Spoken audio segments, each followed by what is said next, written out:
donner le droit de vote aux poules, ça n'aurait aucun sens. En revanche, ce qu'on souhaite, c'est une égale prise en compte des intérêts des uns et des autres.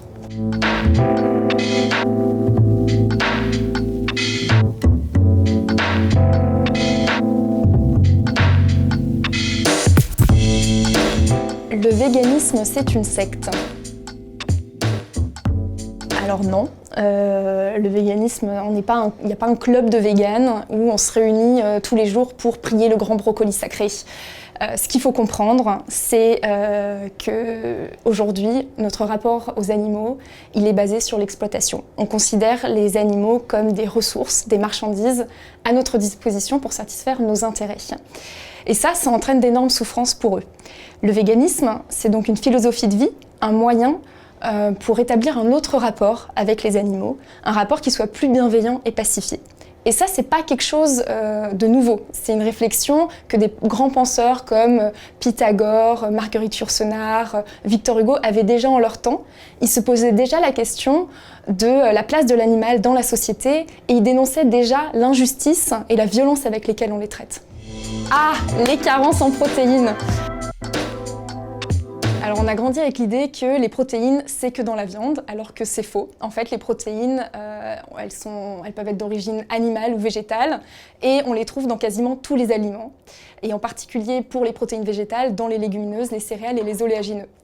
Pour le calcium, c'est pareil. On pense que c'est que dans le lait, pas du tout. Il y en a dans les légumes verts, dans les oléagineux et dans les yaourts et les laits végétaux. De manière générale, en France, sur l'alimentation végétalienne, on est assez en retard, alors que dans d'autres pays, la question ne fait pas du tout débat.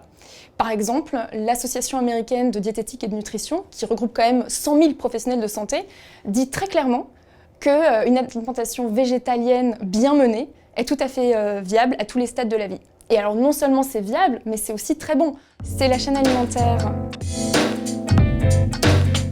Quand on nous dit ça, on a l'impression que c'est parce que l'être humain il est en haut de la chaîne alimentaire.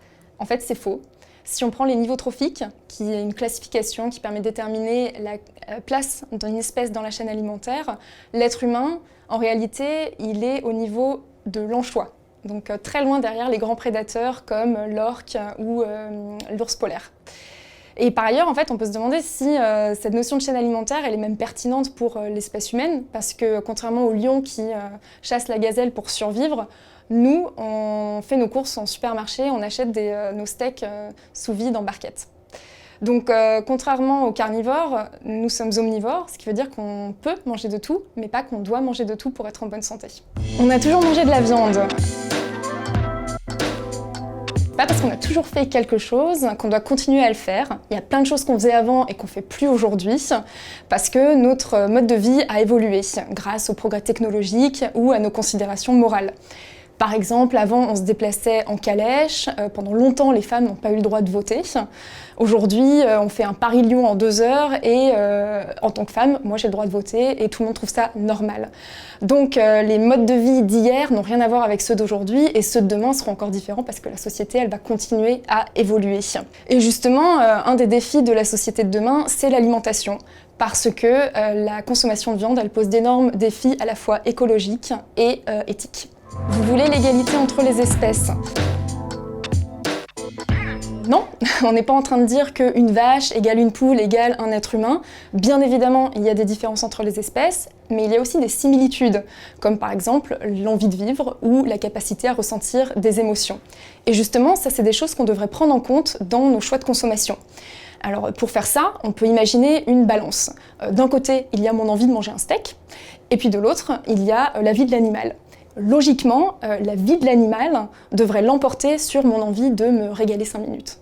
Donc on n'est pas du tout en train de prêcher pour une égalité pure et simple entre toutes les espèces. Donner le droit de vote aux poules, ça n'aurait aucun sens. En revanche, ce qu'on souhaite, c'est une égale prise en compte des intérêts des uns et des autres.